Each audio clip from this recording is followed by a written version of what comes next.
I'm Neil White. I'm the author of Creative Words, and to introduce the work, I've been sharing several poems throughout the work. So I've shared two last week. The next one I'm going to share is very different than either of the two I shared last week, particularly the one I shared previously on anxiety. So writing about anxiety it's a more serious topic, and it is an important topic, can be very meaningful, but it's not necessarily fun. Where this poem, on the other hand, is really designed to be fun. It's a mischievous little poem. And so let me give you a little bit of an introduction to what you're going to hear in just a minute. So there are two forms going on in this poem. So one is the ancient poetic style of acrostic. Very common in, for example, a lot of the Psalms are acrostic poems.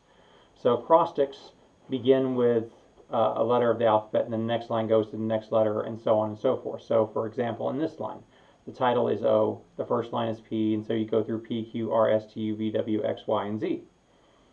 But the other thing I've added into this, and it's a lot more complicated to write like this, but beginning with the idea of an acrostic, to add in to each line assonance. Now, assonance is beginning with the same sound. So, and especially when you see it, it becomes very apparent very quickly. But so in this case, every line or almost every word in the first line begins with the letter P and Q and R and so on and so forth. So it gives a little bit of structure, but it's also playing and experimenting and stretching that. So this is a poem that's named Obfuscation. Now, to obfuscate is to cloud the waters, it's to obscure. And so this poem has a lot of fun using big words that ultimately don't say a whole lot. It's that mischievous part of the poem. So here is Obfuscation. Polysyllabic platitudes of pensive prose performed per proper phraseology parameters. Quickly and quiescently, quaffing quaint quietude, rearranging relativity, and rolling R's to reflect refinement.